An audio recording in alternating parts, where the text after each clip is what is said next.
जी, नमस्कार साथियों, सभी का एएनएन नेटवर्क में तहे दिल से स्वागत है। साथियों, आज हम बात करने वाले हैं बिहार बीपीएससी एएसओ रिजल्ट 2025 के बारे में।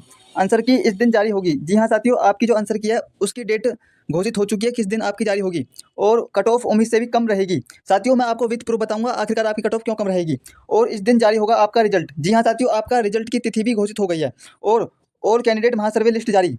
जनरल की कट ऑफ क्या रहेगी, ईडब्ल्यूएस की कट ऑफ क्या रहेगी, एससी की कट ऑफ क्या रहेगी, एसटी की कट ऑफ क्या रहेगी, बीसी की कट ऑफ क्या रहेगी, ईबीसी की कट ऑफ क्या रहेगी, सभी पर चर्चा करेंगे। इतने नंबर वाले मेंस की तैयारी शुरू कर दें। जी हाँ साथियों, सभी पर चर्चा करेंगे स्टेप बाय स्टेप। साथियों, वीडियो स्टार्ट करने से पहले मैं आप सबसे गुजारिश करना चाहता हूँ, जो बच्चे एएनएन नेटवर्क पर पहली बार आए हैं तो वे सभी बच्चे एएनएन नेटवर्क को सब्सक्राइब कर दें, ताकि हम जो भी वीडियो अपलोड करें बीपीएससी एएसओ रिजल्ट 2025 से संबंधित उसका नोटिफिकेशन सबसे पहले आप तक पहुंच जाए। तो चलिए साथियों, करते हैं वीडियो को स्टार्ट बिना किसी देरी के। तो देखिए साथियों, आप इस हेडलाइन को पढ़ें। मैं अखबार की कटिंग को लेकर आया हूँ, आखिरकार अखबार में क्या आया है। देखिए हेडलाइन, बीपीएससी एएसओ 2025 उत्तर कुंजी यानी कि आंसर की 19 से 22 सितंबर के बीच और परिणाम 26 या 29 सितंबर को संभावित। जी हाँ साथियों, आपका जो देखिए आंसर की है वो 19 से 22 सितंबर तक आपका जो है आंसर की आ जाएगी। देखिए 19 को आ जाए, 19 को नहीं आई तो 20 को आ जाए, 20 को नहीं आई तो 21 को आ जाए, 21 को नहीं आई तो 22 को 100% आ जाएगी।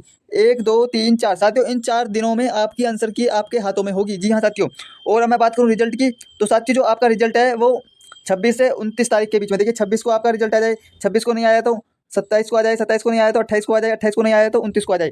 1 2 3 4 साथियों, इन 4 तारीख को आपका जो रिजल्ट है वो 100% आ जाएगा। आपको बिल्कुल भी परेशान होने की जरूरत नहीं है, ठीक है ना।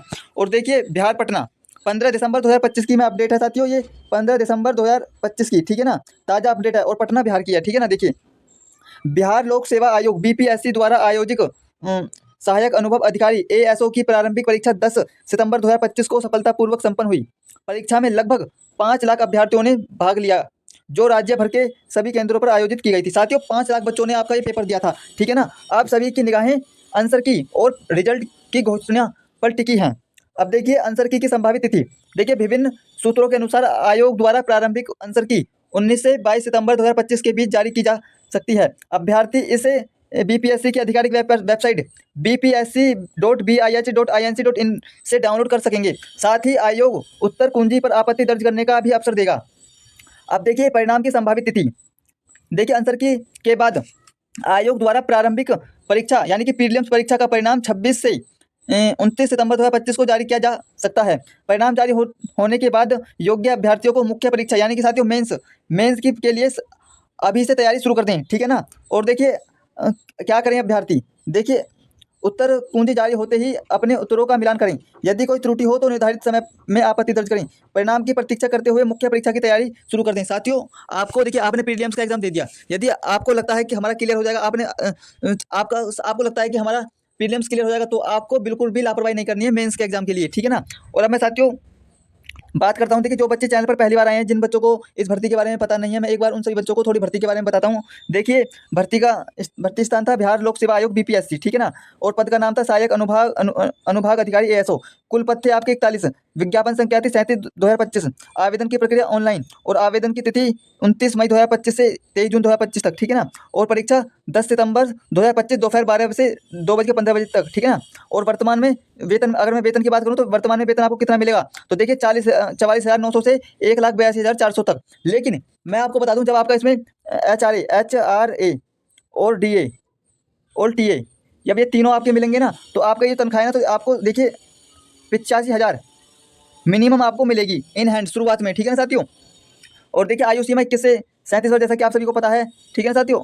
अब साथियों मैं पदों की बात करता हूँ, कैटेगरी वाइज पद किस प्रकार से थे आपके। तो देखिए जनरल वाले बच्चों के 18 पद थे, आर्थिक रूप से कमजोर यानी कि इकोनॉमिक वीकर सेक्शन वाले बच्चों के 4 पद थे, एससी के 6, एसटी के 1, अत्यंत पिछड़ा वर्ग ईबीसी के 7 और बीसी के 3 और बीसी महिलाओं के 1, और कुल पद कितने थे आपके 41। इस प्रकार से आपके टोटल पद 41 थे, ठीक है ना।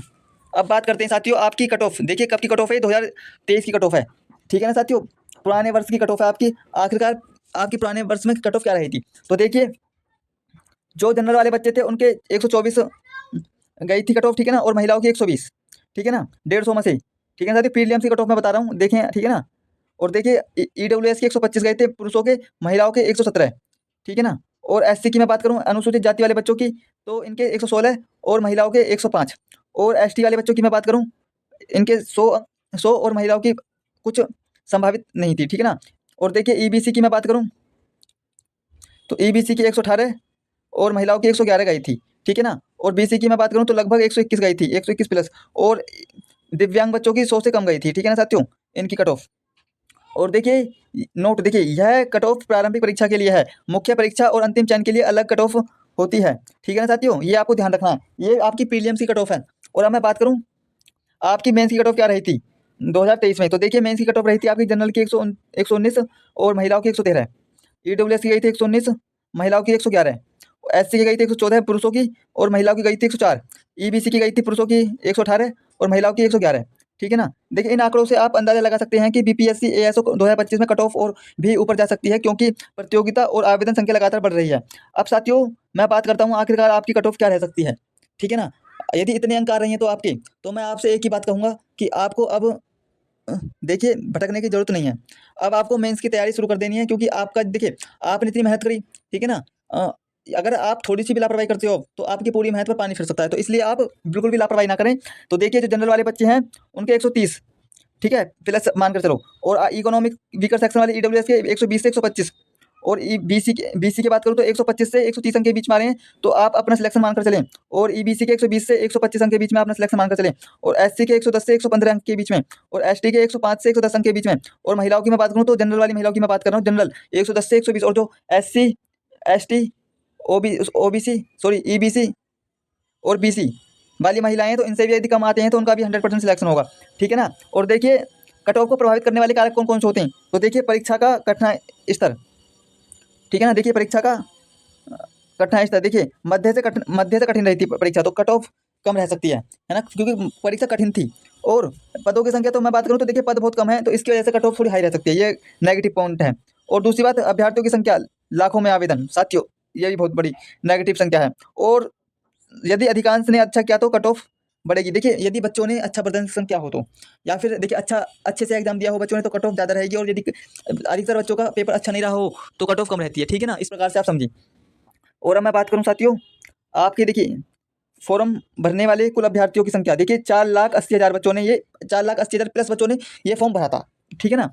और परीक्षा में शामिल कितने हुए थे, लगभग 4,30,000 बच्चे। तो देखिए अधिक बच्चों ने पेपर दिया है ना। देखिए इतने तो लगभग छोड़ते ही हैं बच्चे, कोई लेट पहुंचता है एग्जाम सेंटर पर, ठीक है ना, कोई किसी कारणवश से पेपर नहीं देने आता, लेकिन फिर भी अच्छी खासी संख्या में बच्चों ने पेपर दिया है, ठीक है ना। और अनुपस्थिति कितने रहे, 50,000 प्लस, तो इसे ज़्यादा नहीं कहेंगे, ठीक है ना।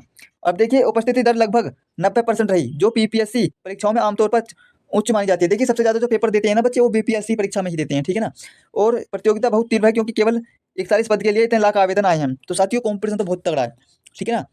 और देखिए जो बच्चे एएनएन नेटवर्क पर पहली बार आए हैं, तो वे सभी बच्चे एएनएन नेटवर्क को सब्सक्राइब कर दें, ताकि हम जो भी वीडियो अपलोड करें बीपीएससी से संबंधित उसका नोटिफिकेशन सबसे पहले आप तक पहुंच जाए। साथियों वीडियो बनाने में बहुत मेहनत लगती है, आप सभी को मालूम है, ठीक है। देखिए हम आपके लिए इतनी मेहनत कर रहे हैं, तो आपका भी फर्ज बनता है हमारे लिए कुछ करें। साथियों जब आप एक सब्सक्राइब करते हो और एक लाइक करते हो, तो हमारे जो मन में ना उत्साह बढ़ता है, और जब उत्साह बढ़ता है तो हमारा मनोबल और करता है वीडियो बनाने का। तो आपसे मैं एक ही गुजारिश करूंगा, यदि आप चैनल पर पहली बार आए हैं तो आप सभी एएनएन नेटवर्क को सब्सक्राइब कर दें, ताकि हम जो भी वीडियो अपलोड करें बीपीएससी से संबंधित उसका नोटिफिकेशन सबसे पहले आप तक पहुंच जाए। तो चलिए साथियों मिलते हैं नेक्स्ट वीडियो में, तब तक के लिए धन्यवाद।